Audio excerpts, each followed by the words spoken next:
கவனிங்க, present obligation இருக்கு, outflow probable இல்ல பாசிபிள். பாசிபிள் என்ன Raja? I think if you are knowing, இப்ப நான் சொல்ற டேர்முக்குலாம் உனக்கு ஆன்சர் தெரியும். விர்ச்சுவலி சர்டன் எத்தனை பர்சன்ட்? ப்ராபபிள்னா எத்தனை பர்சன்ட்? ப்ராபபிள்னா 52. பாசிபிள்னா என்ன? அவ்வளவுதான் ராஜா. ரிமோட்னா என்ன பர்சன்டேஜ்? அவ்வளவுதான், முடிஞ்சு போச்சு. இதை தெரிஞ்சுக்கிட்டனாலே முடிஞ்சிச்சு, பாதி ஐட்டம் இதுலயே முடிஞ்சிருச்சு. இந்த கன்ஃபியூஷன் தான் தெரியும். ஆனா எந்த இடத்துலயும் ஓப்பனா ஏஎஸ்லி தான் பர்சன்டேஜ் கொடுத்துருக்க மாட்டான். That is the problem. Okay, எந்த இடத்துல என்ன கொடுத்துருக்க மாட்டான், இது பர்சன்டேஜ் கொடுத்துருக்க மாட்டான். நம்மளுக்கு இதை தெரிஞ்சாதான் நம்ம பண்ணுவோம். சரி, பிரசன்ட் ஆப்ளிகேஷன் இருக்கு, arising out of some positive one. Example sir, sir warranty சொல்லியிருக்கேன். சரி இல்லைன்னா பரவாயில்ல சார், நான் வாரண்டி கொடுக்குறேன், 1 year warranty. Positive one is what? Sale.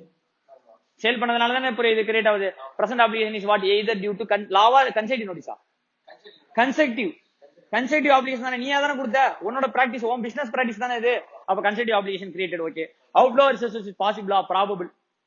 ஏன்னா நம்ம கம்பெனி பத்தி நமக்கு தெரியும். அப்போ ப்ராபபிள் இருக்க சான்ஸ் இருக்கு. இருக்குன்னா மூணாவது, எஸ்டிமேட்டட் கேன் பி டன், பண்ண முடியும் அப்படின்னா என்ன கிரியேட் பண்ண? ப்ரொவிஷன் கிரியேட் பண்ண. அப்ப provision for warranties some amount create பண்ணுவோம். ஓகேவா, கிரியேட் பண்ணு. சார் எஸ்டிமேட் பண்ண முடியாது கண்டிஷன். சரியா சரியா, அப்படி இருக்கு. இங்க வா, பிரசன்ட் அப்ளிகேஷன் இருக்கு, outflow of resources is possible not probable. பாசிபிள்னா என்ன? 5 to 50% இருக்கு. எஸ்டிமேஷன் கேன் பி டன், என்ன கிரியேட் பண்ணுங்க? Contingent liability. ஏன் ஏன் ஆப்ளிகேஷன் இருக்கு, ப்ராபபிளா இருக்கணும் அவசியம் இல்ல, ப்ராபபிளாவும் இருக்கலாம், பாசிபிளாவும் இருக்கலாம். ஆனா என்னவா இருக்க கூடாது? ரிமோட்டா இருக்க கூடாது. ஈவன் டு கிரியேட் என்னது? கண்டிஷன் லைபிலிட்டியா கூட நீ எல்லாம் 5% கீழ இருந்தா நீ கண்டிஷன் லைபிலிட்டி கூட லாய்க்கு இல்லடான்னு அர்த்தம். ப்ரொவிஷன்னா ஓகே, கண்டிஷன் லைபிலிட்டினா 5ல இருந்து வரை தாண்டி கூட வந்துரும். ரிமோட்னா என்ன? 5% கீழ. ரிமோட்னா என்ன தெரியுமா? நடக்கிறதுக்கான வாய்ப்பு ரொம்ப ரொம்ப ரொம்ப ரொம்ப கம்மின்னு அர்த்தம். நீ என்ன நினைக்கிறோ அது நடக்கிறதுக்கான வாய்ப்பு ரொம்ப கம்மி. இப்ப பாரு, present obligation is there arising out of past event. ஓகேவா, the outflow of resources is remote. Estimation can be done, என்னது? சரி, possible present obligation arising out of past event. Estimation can be done, reliably பண்ணிடலாம். ஓகேவா, இது சரி. Amount of outflow of ரிசோர்ஸா? Outflow of resource is probable, 85% probable. Estimation பண்ண முடியல. ஏன் சார் கண்டிஷன் லைபிலிட்டி எஸ்டிமேட் பண்ண முடியல சார் என்னால? அப்புறம் எப்படி சார் என்னோட பேலன்ஸ் ஷீட்ல லைபிலிட்டின்னு போட்டு ப்ரொவிஷன் போட்டு சும்மா ஜீரோவா போட்டு வைக்க முடியும்? அப்ப ஏதோ ஒரு நம்பர் கிரியேட் பண்ணணும்ல, அதுக்கு என்னால என்ன பண்ண முடியல? கிரியேட் பண்றதுக்கு நம்பர் தெரியல சார், எஸ்டிமேஷன் பண்ண முடியாது. அப்ப கண்டிஷன்ல there is something called this, the amount can be this. ஏன் என்னால எஸ்டிமேட் பண்ண முடியலன்ற ரீசனையும் கீழே கோட் பண்ணிடணும். என்னது? Condition liability. இப்போ எஸ்டிமேஷன் கேன் பி டன், இது என்னவா மாறி இருக்கும்? ப்ரொவிஷனா மாறி இருக்கும். எஸ்டிமேஷன் பண்ண முடியலன்றதுனால தான் இது என்னவா இருக்கு? கண்டிஷன் லைபிலிட்டியா இருக்கு.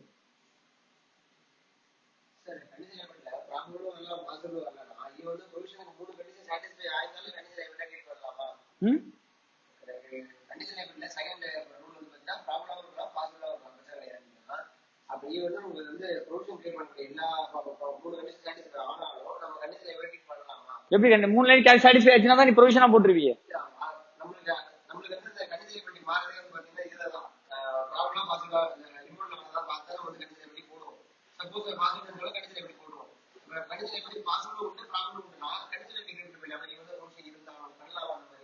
ராஜா உனக்கு நல்லா பாரு, ப்ரொவிஷனா செக் பண்ணு. ப்ரொவிஷன் போட முடியலன்னா தான் கண்டிஷன் லைபிலிட்டி. கண்டிஷன் லைபிலிட்டி போட முடியலன்னா விட்டுருங்கிறான். நீ எடுத்தோடனே நான் கண்டிஷன் லைபிலிட்டியா போடுறேன்னு ஆசைப்படாத. ஃபர்ஸ்ட் நீ எங்க போய் செக் பண்ணி பார்க்கணும். ப்ரொவிஷன் நீ சொன்ன 3 கண்டிஷன் சாட்டிஸ்ஃபைடு, அப்ப you have to create provision. இதுல ஒன்னு மிஸ். சரி, கண்டிஷன் லைபிலிட்டிக்கான கண்டிஷனா சாட்டிஸ்ஃபை ஆகுதான்னு பாரு. சாட்டிஸ்ஃபை ஆகுது, கண்டிஷன் லைபிலிட்டியா கிரியேட் பண்ணு. இல்ல சார் அதுக்கும் லாய்க்கு இல்ல சார்னா விட்டுரு. பாரு, there is no present obligation but probable outflow of resources இருக்கு. reliable estimate can be done. contingent liability disclose பண்ணலாமா சார்? ப்ரொவிஷனா இல்ல contingent liability-யா? ஏன் sir? Sir contingent liability-க்கு contingent liability உனக்கு என்ன வேணும்? present obligation வேணும். அது இல்ல, you cannot make is at it as என்னது? contingent liability. இந்த क्वेश्चन சொல்லிட்டு கேக்குற ஆன்சர் சொல்றியா?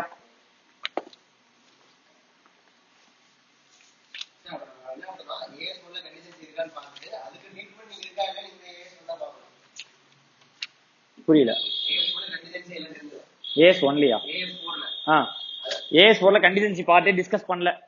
எல்லா பார்ட்டும் எங்க வந்துருச்சு? இந்த வந்துருச்சு. கண்டிஜன் அசட்னாலும் இங்க தான் வரும், கண்டிஜன் லைபிலிட்டினாலும் இங்க தான் வரும்.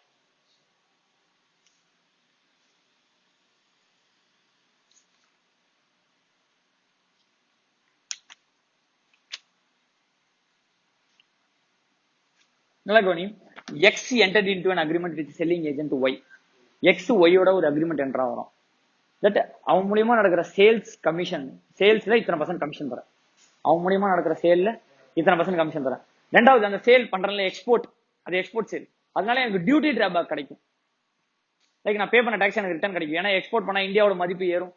சோ தட் அவன் நம்மளுக்கு டாக்ஸ் ஃப்ரீ பண்ணி கொடுத்துருவான். சோ தட் ஃபர்ஸ்ட் நான் இனிஷியலா நான் டாக்ஸ் பே பண்ணணும். தென் அதை நம்மளுக்கு என்ன பண்ணிடுவான், அந்த காசு கொடுத்துருவான். அவன்கிட்ட நான் சொல்லிட்டேன், அந்த ஏஜென்ட் டீல் பேசி சேல் பிரைஸ்ல ஒரு 2% கமிஷன் தரேன். என்னென்ன டியூட்டி பிளாக் எனக்கு கிடைக்குதோ, டியூட்டி டிராபேக், தட் இஸ் அந்த டியூட்டி திருப்பி அடிச்சா ஒரு 10% தரேன்.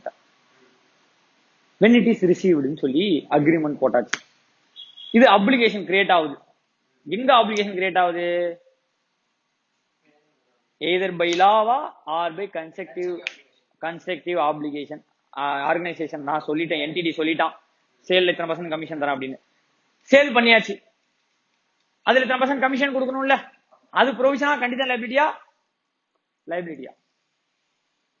சேல் பண்ணியாச்சு, அதுல பர்சன்டேஜ் மல்டிப்ளை பண்ணா டைமிங் இருக்கு, அமௌண்ட் இருக்கு. அப்புறம் என்ன உனக்கு கண்டிஷன் ப்ரொவிஷன்? இதை பத்தி நீ டிஸ்கஸே பண்ண கூடாது. தட் இஸ், ஆனா டியூட்டி டிராபேக் வந்தாதான் உனக்கு என்ன தருவன் இருக்கேன், அதுல 10% கமிஷன் தருவன் இருக்க. அப்போ there is a present obligation arising out of past event. ஆமா, sales is the past event. present obligation due to consecutive reasons. that is நம்மளோட வாய் விட்டதுனால obligation இருக்கு. ரெண்டாவது, outflow of resources is probable, more likely than not. வந்தானா கொடுத்துதான் ஆகணும், வந்துரும். வந்தானா என்ன பண்ணிதான் ஆகணும், வராம இருக்கிறதுக்கு ரொம்ப கம்மி % தான் சான்ஸ் இருக்கு. அப்ப 90% சான்ஸ் இருக்கு, வந்துரும். வந்தா நான் கொடுத்தாகும். அப்ப outflow of resources is probable. மூணாவது point, reliable estimate can be done or not. Reliable estimate can be, இப்ப நான் என்ன கிரியேட் பண்ணணும்? ரிலையபிள் எஸ்டிமேட் கேன் பி டன்னா எவ்வளவு வரும்னு தெரியல. டியூட்டி டிராபேக் எவ்வளவு வருதோ அதுல தானே 10% கொடுக்க முடியும். 10% பிக்ஸ் எவ்வளவு வரும்னு தெரியலையே. இப்ப நான் கிரியேட் பண்ணணுமா, கிரியேட் பண்ண தேவையில்லையா ப்ரொவிஷன்? தெரியலனா கண்டிஷன் லைபிலிட்டி, தெரிஞ்சா அவ்வளவுதான். Depends upon the case.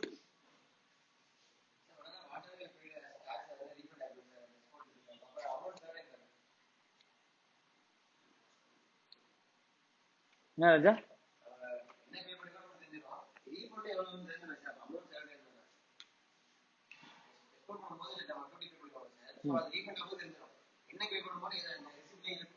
Correct. இப்ப என்ன பிரச்சனை, இந்த டேட் தான் பிரச்சனை. இதே கொஸ்டின் வேற டேட்ல வேற ஆன்சர். இதே கொஸ்டின் வேற டேட்ல வேற ஆன்சர். என்ன சார் இதே கொஸ்டின் என்ன சொன்ன? இவன் இருக்கா, அவனுக்கு 2 கமிஷன் கொடுக்கணும், ஒரு கமிஷன் இஸ் லைபிலிட்டி. ரெண்டாவது கமிஷனோட ட்ரீட்மெண்ட் தான் என்னன்னு கேட்டேன். இப்ப ரெண்டாவது கமிஷனோட ட்ரீட்மெண்ட் ப்ரொவிஷனே கிரியேட் பண்ண முடியாதுன்னு ஆன்சர் எழுதலாம். ப்ரொவிஷனே கிரியேட் பண்ண தேவையில்லைன்னு ஆன்சர் எழுதலாம். என்னன்னு சொல்லிட்டு கண்டிஷன் லைபிலிட்டி கூட கிடையாது அப்படின்னு சொல்லி கூட ஆன்சர் எழுதலாம். எப்படி சார் கண்டிஷன் லைபிலிட்டி கூட கிடையாதுன்னு சொல்றீங்க, ப்ரொவிஷன் கிடையாதுன்னு சொல்றீங்க? நல்லா கவனி, டேட் தான் மேட்டர். நான் சேல் பண்ற அன்னைக்கு நான் அக்ரிமெண்ட்ல கிளியரா மென்ஷன் பண்ணிருக்கேன். வேர்டு கவனி. when it is received நான் மென்ஷன் பண்ணிருக்கேன். ரிசீவ்டு, நான் ரிசீவ் பண்ற அன்னைக்கு தான் எனக்கு என்னவே கிரியேட் ஆகுது. அப்போ ஆப்ளிகேஷனே கிரியேட் ஆகுது. அப்போ I need not to make provision, need not to make contingent லைபிலிட்டியா போடக்கூடாது. ஏன் சார் கண்டிஷன் லைபிலிட்டியா கூட போடக்கூடாது? ஆமா, என்ன இல்ல, பிரசன்ட் ஆப்ளிகேஷன் இல்ல. புரியுதா?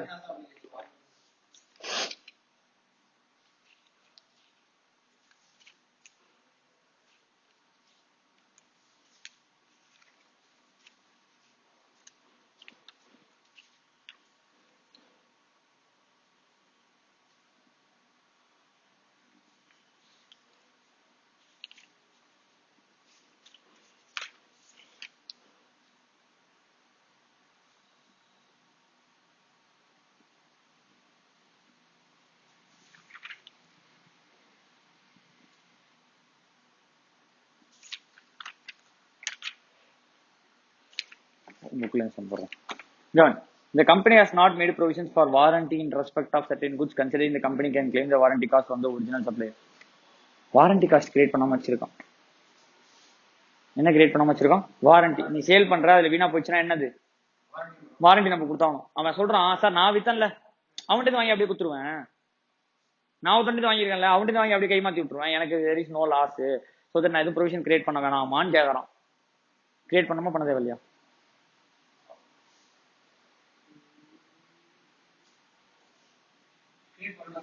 நல்லா கவனி. This is called reimbursement of present obligation. நீ அவனே போய் இடிச்சிட்ட, ஆப்ளிகேஷன் கிரியேட் ஆகுது, நீ பே பண்ணணும். உனக்கு பதிலா இன்சூரன்ஸ் கம்பெனி யாரும் பே பண்ணிட்டானா? காருக்கு இன்சூரன்ஸ் போட்டுருக்கலாம், அவன் பே பண்ணிடலாம். அப்போ உனக்கு என்ன கிடைச்சிரும்? ரீஇன்பர்ஸ்மெண்ட். அப்ப you should not set off the present obligation with reimbursement. Set off பண்ணக்கூடாது. இந்த பக்கம் ப்ரொவிஷன் கிரியேட் பண்ணு, அந்த பக்கம் அது என்னவா போட்டுக்கோ, அந்த பாலிசி வேணா நீ அசெட்டா போட்டுக்கோ. when it is actually received or உனக்கு அப்ரூவ் ஆயிடுச்சுன்னா நீ என்னவா போட்டுக்கலாம். நீ அவனுக்கு கொடுத்தே ஆகணும். ஓம் சப்ளையர் உனக்கு கொடுப்பானான்றது உனக்கு தெரியாது. தெரியாது, உன்னோட எவிடன்ஸ் இல்ல, அவங்க கையில இருக்கு. நீ ஆனா இவனுக்கு என்ன பண்ணி ஆகணும்? கொடுத்தாகணும். அப்ப நீ ப்ரொவிஷன் கிரியேட் பண்ண, அவன்கிட்ட ரீஇன்பர்ஸ்மெண்ட் வந்துச்சுன்னா அது என்னவா காமிச்சுக்கோ? அசெட்டா காமிச்சுக்கோ. ஆன்சர் பாரு. as per provisions of AS 29, provision condition liability and condition asset, where some or all expenditure required to settle a provision is expected to be reimbursed. நான் என்ன அவன் வாரண்டினோடனே நீ அவசரப்பட்டு, நல்லா புரிஞ்சுக்கோ, இதுதான் டிஃபரன்ஸ். வாரண்டினோடனே அவசரப்பட்டு ப்ரொவிஷன் கிரியேட் பண்ணணும்னு எழுதிடக்கூடாது. ஏன்னா கொஸ்டின் நீங்க ப்ரொவிஷன் கிரியேட் பண்ணுவோம் பண்ணலையான்னு இல்ல. ஏன்னா அவனே சொல்லிட்டான், நல்லா company the company had not made provision of warranty in respect of certain goods, considering that the company can claim the warranty cost from the original supplier. அவனுக்கு தெரியுது வாரண்டி இது கண்டிஷன் லைபிலிட்டி ப்ரொவிஷன் கிரியேட் பண்ணணும்னு, ஆனா பண்ணல. ஏன்? நான் இது சப்ளையர்ல இருந்து ரீஇன்பர்ஸ்மெண்ட் பண்ணிப்பேன்னு சொல்லி ரீசன் சொல்லியிருக்கான். அப்ப அவனுக்கு என்ன தெரிஞ்சிருக்கு? ஆல்ரெடி ப்ரொவிஷன் கிரியேட் பண்ணது. நீ இப்ப ப்ரொவிஷன் கிரியேட் பண்ணணும் ஐடியா சொல்லாத. ஒன்டாம் கேள்வியே அவன் கேட்கல. அவன் கேட்ட கேள்வி ரீஇன்பர்ஸ்மெண்ட் எப்படி ட்ரீட் பண்ணணும். ரீஇன்பர்ஸ்மெண்ட் செட் ஆஃப் பண்ணி ப்ரொவிஷன் கிரியேட் பண்ணலாமா? ரீஇன்பர்ஸ்மெண்ட் தனியா, இந்த பக்கம் தனியா ப்ரொவிஷன் கிரியேட் பண்ணுமா தான் கேள்வி. சோ தட் எழுது, எதுக்கு தேவையோ அதுக்கான ஆன்சர் எழுதணும். பாரு, condition liability, condition assets, provision அந்த எழுதிட்டு where some or all expenditure required to settle a provision is expected to be reimbursed by another party, the reimbursement should be recognized when one and which is virtually certain. அப்படின்னா முடிஞ்சு போச்சு. The reimbursement should be treated as separate asset. The amount recognized for the reimbursement should not exceed the amount of provision. அவ்வளவுதான், மூணே concept. For example, you have a present obligation of 10 rupees. உனக்கு reimbursement 8 rupees கிடைச்சிரும். ஓகேவா? 10 minus 8, should I make provision for 2 or this side 10 provision, this side 8? இதா இதா இதா இதா இது பண்ணக்கூடாது. செட்டப் பண்ணக்கூடாது. செப்பரேட் அசெட்டா தான் கிரியேட் பண்ணணும். இப்போ 10 எப்போ 8 போடணும்? It is virtually certain. Virtually certain. Moreover, this 8 will never be 11. ப்ரொவிஷனை தாண்டி அதுக்கான அசெட் போடக்கூடாது. ப்ரொவிஷனை தாண்டி அதுக்கான ரீஇன்வெஸ்ட்மெண்ட் என்ன பண்ணக்கூடாது. அப்போ உன்னோட ப்ரொவிஷன் தப்பு. நீ பே பண்றது 10, அவன் உனக்கு 11 கொடுப்பான்னா எப்படி அர்த்தம்? அப்ப நீ பே பண்ண வேண்டியது என்னவா தான் இருக்கணும்? 11 கொடுப்பான். அப்ப நீ பே பண்ண வேண்டியது 10னா அவன் எப்படி உனக்கு 11 கொடுப்பான்? அப்போ it should not exceed this. இப்போ நீ இன்சூரன்ஸ் கிளைம் போடுற 10 ரூபாய்க்கு 7 ரூபாய் ரீஇன்வெஸ்ட் ஆயிடும். 3 ரூபாய் நீ பே பண்ற மாதிரி. 10 ரூபாய்க்கு 13 ரூபாய் ரீஇன்வெஸ்ட்மெண்ட் சான்ஸ் இருக்கா? அவன் 13 ரூபாய் அவன் கொடுத்தானா உன்னோட ப்ரொவிஷன் இஸ் தப்பு.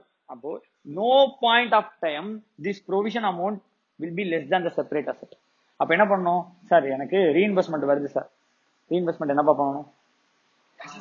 First point, any or all expenditure of in respect of provision is reimbursed by any other third party. This should be recognized only when it is virtually certain, and the same should be treated as separate asset, should not be set off against the provision. அப்புறம் no point of time the separate asset exceed the 3 point எழுது. இந்த இடத்துல என்ன பண்ணுவான்? நீ அவன்கிட்ட இருந்து வர வாரண்டியை செப்பரேட்டா போட்டுக்கப்பா, இவனுக்கு வாரண்டிக்கு ப்ரொவிஷன் கிரியேட் பண்ணிடுப்பா. இப்ப ப்ரொவிஷன் கிரியேட் பண்ணுன்றதோட நிப்பாட்டி. எவ்வளவு ப்ரொவிஷன் உனக்கு சொல்ல முடியுமா இந்த ஒரு லைனை வச்சு? அது பின்னாடி பார்ப்போம். அது வேற கொஸ்டின் கேட்டிருப்போம். அந்த கொஸ்டினுக்கு அந்த ஆன்சர் எழுது. இப்போ ஒன்ட்ட பண்ணணுமா வேணாமா தான் கேட்கறான். எவ்வளவு ப்ரொவிஷன் கேட்டானா அது பின்னாடி, அது மெஷர்மெண்ட். இப்போ பண்ணணுமா வேணாமா? பண்ணணும் சார், ப்ரொவிஷன் தனியா கிரியேட் பண்ணிக்கோங்க. அவன்கிட்ட இருந்து உங்களுக்கு வர ரீஇன்வெஸ்ட்மெண்ட் தனியா அசெட்டா போட்டுக்கோங்க. அந்த asset value should not exceed the reinvestment value. No point of time. Okay, அடுத்தது X Limited is a dispute, is in a dispute with a competitor company. The dispute is regarding alleged infringement of copyrights. Okay va? The competitor has filed a suit in the court of law seeking damages of 200 lakhs, 200 லட்சம் ரூபாய் compensation கேட்டிருக்கான். How should we deal the matter in annual accounts of the company in light of AS 29? You are required to give a brief reason. So, இப்போ ஒண்ணுமே இல்ல. First கொஸ்டினை பாரு. Provision 6 AS 29 provision is liability when it is recognized அப்படின்னு சொல்லி 3 point எழுதிரு. 2 point 2 mark 2 mark. இந்த PPE எழுதினா 2 mark. அவன் சொன்ன கொஸ்டினை திருப்பி எழுதினா 2 மார்க். நீ ப்ரொவிஷன் எழுதி contingent liability what ever you know ஏதோ ஒன்று எழுதி வச்சுட்டு அதுக்கு 1 மார்க் தான். நான் சொல்றது புரியுதா? பிபியோட டெபினேஷன் எழுதிரு. பிபினா பிளான் ப்ராப்பர்ட்டி இல்ல. நான் சொன்ன probable present application estimation can be ton எழுதிட்டு அவன் சொன்ன இந்த கிவன் கேஸ் திருப்பி எழுதிரு. அதை அனலைஸ் பண்ணி கீழே சொல்ற பத்தியா மார்க், அதுக்கு எத்தனை மார்க் தான்? 5 மார்க் கொஸ்டின்ல 1 மார்க் தான். அதை தப்பா கூட சொல்லிட்டு இல்ல அப்படியே இன்கம்ப்ளீட்டா கூட விட்டுடுவா 4 மார்க் கிடைச்சு. தப்பா எழுதுறதுக்கு இன்கம்ப்ளீட்டா விட்டு வந்துரு எத்தனை மார்க் கிடைச்சிரும்? கன்க்ளூஷனுக்கு 1 மார்க் தான். மைண்ட்ல வச்சுக்கோ. 2 மார்க் ப்ரொவிஷன், 2 மார்க் இந்த கிவன் கேஸை திருப்பி எழுதுறதுக்கு. அது அப்படி திருப்பி எழுதுனா அப்படியே திருப்பி எழுதிடாத, அனலைஸ் பண்ணி எழுதுறதுக்கு. 3வது பாயிண்ட் அதோட கன்க்ளூஷன் சொல்றது. இந்த இடத்துல என்ன ஆயிடுச்சுன்னா is in dispute with a competitor company. The dispute is regarding alleged infringement of copyrights. Copyrights இது பண்ணிருக்க. The competitors filed a suit in the cause seeking damages. ஓகேவா? The director are of the view that this claim can be successfully deferred. Resisted என்றோம். சரி sir, first question. When there is any present obligation? இல்ல. present obligation இருக்கா? arising out of past event. கோர்ட்ல order pass ஆயிடுச்சா? இல்ல. present obligation என்னது இருக்கா? இல்ல. there is no present obligation. அடுத்தது outflow of resources is also not probable. ஏன்னா the director is in the view that it can be resisted. அப்ப outflow of resources is not probable, even though it may be present obligation, but outflow of resources is not probable. Estimation பண்ணிக்கலாம். அந்த 200 லட்சம் சொல்லியிருக்கான், அதை விட்டு outflow of resources is not என்னது. அப்ப it does not meet the provision definition criteria. We need to create it does என்ன liability? Contingent liability. Check. ஏன்னு சொல்றேன், இந்த இடத்துல பிரசன்ட் ஆப்ளிகேஷன் இருந்தா அது கண்டிஜென்ட் லைபிலிட்டி, இல்லைன்னா அது என்னவா போட்டுடலாம்? ப்ரொவிஷனா போட்டுடலாம். அப்போ இது கண்டிஜென்ட், அந்த பிரசன்ட் ஆப்ளிகேஷன் இருக்கா இல்லையான்னு திருப்பி ஒரு கொஸ்டின் படிக்கணும். நல்லா கவனி.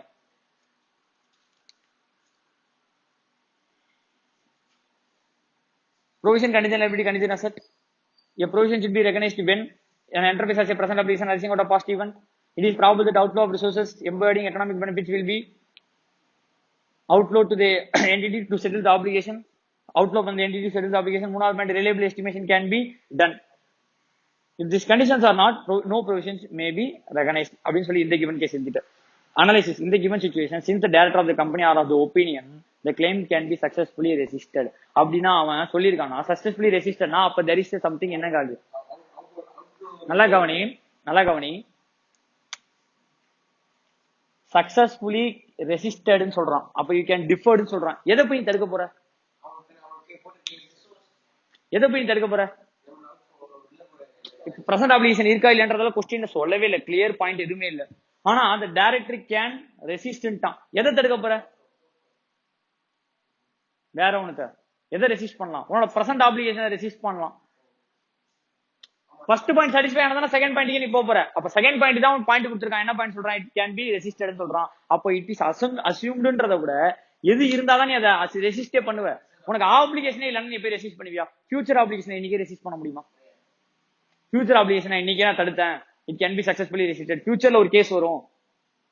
எப்படி ஃபியூச்சர்ல கேஸ் வரும்? அந்த கேஸ் நான் இன்னைக்கே வாய்தாக்கு போயிட்டு இருக்கேன். அந்த கேஸுக்கு இன்னைக்கே நீ வாய்தாக்கு போடுவியா? அப்ப இன்னைக்கு உனக்கு என்ன வந்துருச்சு? பிரசன்ட் ஆப்ளிகேஷன் வந்துருச்சு. சரி, எப்படி சார் வந்திருக்கும்? எக்ஸாம்பிள், காப்பிரைட் இதுல போயிட்டு அவன் கம்ப்ளைண்ட் கொடுத்துருப்பான். அவன் ஆர்டர் பாஸ் பண்ணிருப்பான், அவன் 200 லட்சம் காசு கொடுக்கணும். Present application created. அந்த ஆர்டருக்கு அகைன்ஸ்ட் ஹைகோர்ட்ல கேஸ் போட்டிருப்பான். அப்போ application outflow of resource is not probable. எப்படி வந்துச்சுன்னு புரியுதா? இன்கம் டாக்ஸ் ஆர்டர் பாஸ் பண்ணிட்டா நீ டாக்ஸ் பே பண்ணிட்டு, that is present obligation. But ஹைகோர்ட்ல கேஸ் நடந்துட்டு இருக்கு, எனக்கு தெரியுது நான் அதை வின் பண்ணிடுவேன்ட்டு. அப்போ அந்த இன்கமுக்கு நீ என்ன கிரியேட் பண்ண தேவையில்ல, ப்ரொவிஷன் கிரியேட் பண்ணவே இல்லை, கண்டிஜென்ட் லைபிலிட்டி. அப்ப நம்மளுக்கு என்ன சொல்லுவானா, மேல் ஆஃப் த ஃபேக்டை மறைச்சிருவான். உனக்கு ஒரிஜினல் ஃபேக்ட் ஃபுல்லா கொடுக்க மாட்டான், மேலாப்ல கொடுப்பான். அவன் டைரக்டா கண்டிஷன் டூ போயிட்டான். Condition assumed satisfied. புரியுதா இல்லையா? இப்போ இன்கம் டாக்ஸ் கேஸே எனக்கு என் மேலே இல்ல, நான் போயிட்டு ஐடிஐடில கேஸ் போட்டு அப்பீல் நிப்பேனா? சார் எனக்கு ஏதாவது கேஸ் வருமானு வெயிட் பண்றேன், நிக்க மாட்டோம். அப்ப எப்ப நான் ஐடிஐடில போய் நிப்பேன், எப்ப நான் ஹைகோர்ட்ல போய் நிப்பேன்? எனக்கு ஏதாவது ஒரு ஆப்ளிகேஷன் வந்துருக்கு, எனக்கு ஏதாவது அகைன்ஸ்ட் ஒரு ஆர்டர் பாஸ் ஆயிருக்கணும். அந்த ஆர்டருக்கு அகைன்ஸ்ட் எனக்கே போக முடியும். எங்கேயோ போக முடியும், கோர்ட்டுக்கே போக முடியும். அவன் என்ன பண்ணிருப்பான், அந்த என்னோட காம்படிட்டர் என்ன பண்ணிருப்பான், காப்பிரைட் ஆக்ட்ல போய் கம்ப்ளைண்ட் கொடுத்துருப்பான். அதுக்கு ஏகன்ஸ்ட் நமக்கு மேல ஒரு ஆர்டர் பாஸ் பண்ணிருப்பான், இங்க இந்த காப்பிரைட் ஆக்ட்ல இருந்து மேபி ஒரு ஆர்டர் பாஸ் பண்ணிருக்கலாம், இந்த மாதிரி பணம் கொடுங்க சொல்லி. அந்த ஆர்டர் நான் ஒத்துக்கிட்டா பிரச்சனையே கிடையாது, நான் ஒத்துக்காம நான் எங்க போயிடுவேன், கோர்ட் போறேன். அப்ப அந்த இடத்துல நான் ஜெயிச்சிருவேன்னு தோணுது. அப்போ இது என்ன ஆயிடுது, ஏன்னா அவன் சொல்லிடுறான் the board of directors in the view that it can be resisted. அப்போ exam point of view, if question is about second point, first point is assumed satisfied. ஏன்னா அவன் கிளியரா சொல்லல என்ன நடந்துச்சுட்டு. அப்ப அசியூம்டு நீ என்ன பண்ணிக்கணும், சாட்டிஸ்ஃபைட். நாட் அசியூம்டு சாட்டிஸ்ஃபைட் எழுதிடாது. அப்ப ஃபர்ஸ்ட் ப்ராப்ளமே தேவையில்லாம போயிடும். ஸோ கொஞ்சமா ஆன்சர் எழுதும். அப்ப இந்த கொஸ்டின் சார் எனக்கு ஆன்சர் தெரியல, எக்ஸாம்ல சேம் கொஸ்டின் வந்துருச்சு, என்ன பண்ணணும், A29 ப்ரொவிஷன் கண்டிஜன் அசெட் கண்டிஜன் லைபிலிட்டி எழுதிட்டு provisions are liability recognized when there is a present obligation arising out of past event. The outflow of resources embedding economic benefit will flow to the entity to settle the obligation. Flow from the entity to settle the obligation. மூணாவது reliable estimate can be made. இந்த மூணு point எழுதிட்டு provision will be made when all the conditions are satisfied ஒரு வார்த்தை எழுதிடு. இது 19 எழுதுறது, நம்மளுக்கு satisfy ஆயிருக்கோ ஆகலையோ அதெல்லாம் தெரியாது. will be made only after satisfying all the criteria. இந்த given case என்ன இருக்கு, அவன் எதை பத்தி டிஸ்கஸ் பண்ணிருக்கான், point number 2 probable outflow of resources not probable தான். நாட் ப்ராபபிள்னா என்ன, கன்ஃபார்ம் என்ன கிரியேட் பண்ண முடியாது, அப்ப என்ன கிரியேட் பண்ணணும், கண்டிஷன் லைபிலிட்டி. கண்டிஷன் லைபிலிட்டிக்கு பிரசன்ட் ஆப்ளிகேஷன் வேணுமே சார். செகண்ட் क्वेश्चन தான நாட் ப்ராபபிள்டா, அப்ப ஃபர்ஸ்ட் பாயிண்ட் டீம்டு சாட்டிஸ்ஃபைட். அப்ப பிரசன்ட் ஆப்ளிகேஷன் இருக்கு sir, not probable.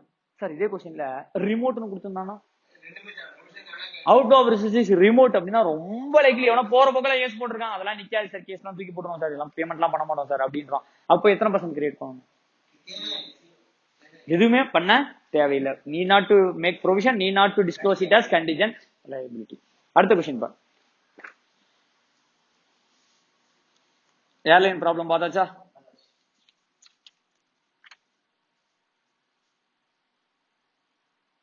S Limited enter into a sale contract 5 crore with S Limited enter into a sale contract with 5 crore with the X Limited during 15-16 financial year.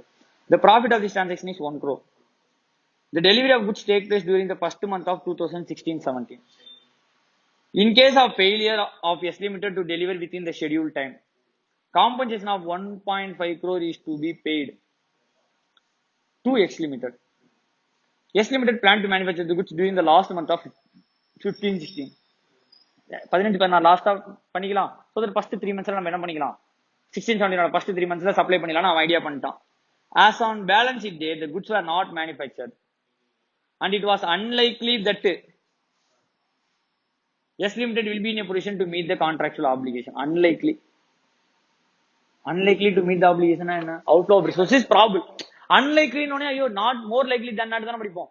Unlikely னா not probable of FD, not satisfying the contract. அப்ப it is probable that you will outflow of resources, நீ அந்த penalty பே பண்ணணும். நல்லா புரியுதா, எப்படி question கொடுத்திருக்கான்னு புரியுதா, நம்ம பார்த்தோனே நம்ம எப்படி கொடுத்திருக்கான், unlikely னு கொடுத்திருக்கான். அந்த வேர்ட் வச்சு டிசைட் பண்ணிர கூடாது. unlikely of what, contract. unlikely னா என்ன, not probable. unlikely of what, contract execution is unlikely. Contract நீ பண்ண மாட்டேனா, அப்ப காம்பன்சேஷன் பேமெண்ட் இஸ் லைக்லி. அப்போ என்னதுக்கு, outflow of resources is probable. Estimation அவனே சொல்லிட்டான் 1.5 crore. அப்ப அதுவும் டிக்கு. ஃபர்ஸ்ட் மட்டும் பிரசன்ட் ஆப்ளிகேஷன் மட்டும் இருக்கா இல்லையான்னு செக் பண்ணணும். கரெக்டா, அது திருப்பி ஒரு क्वेश्चन படிக்கிறேன். S Limited plan to manufacture during the last month 15-16. As on the balance sheet date 31/3/2016, the goods were not manufactured. அப்போ ஈவென்ட் பிரசன்ட் ஆப்ளிகேஷன் கிரியேட் ஆகுது அவுட் ஆஃப் என்னது, கன்ஸ்ட்ரக்டிவ் ஆப்ளிகேஷன். கன்ஸ்ட்ரக்டிவ் ஆப்ளிகேஷன் நான் 14-15 இந்த last 3 மந்த்க்குள்ள prepare பண்ண நினைச்சேன், கடைசியில் என்ன பண்ண முடியாம போயிடுச்சு. அப்போ இட் இஸ் லைக், அப்போ பிரசன்ட் ஆப்ளிகேஷன் கிரியேட் ஆயிடுச்சு, அவுட் ஆஃப் லா கிடையாது. எந்த லாவிலையும் நான் இப்ப என்ன சொல்லிருக்கேன், அதாவது சட்டம் இருக்கா 15-16 மார்ச்சுக்குள்ள ப்ரொடியூஸ் பண்ணாதான் அவங்க கொடுக்கணும்லாம் எதுவும் சட்டம் கிடையாது. ஆனா ஆப்ளிகேஷன் நானே என்ன பண்ணிட்டேன், கிரியேட் பண்ணிட்டேன். கன்ஸ்ட்ரக்டிவ் ஆப்ளிகேஷன் இஸ் தேர், அப்போ there is a present obligation. It is probable that, ஏன்னா அவன் அன்லைக்லின்னு கொடுத்துருக்கானே, unlikely of what, contract unlikely. அப்போ penalty payment is likely, அப்ப probable. Estimation 1.5 crore. Create provision. ஓகேவா,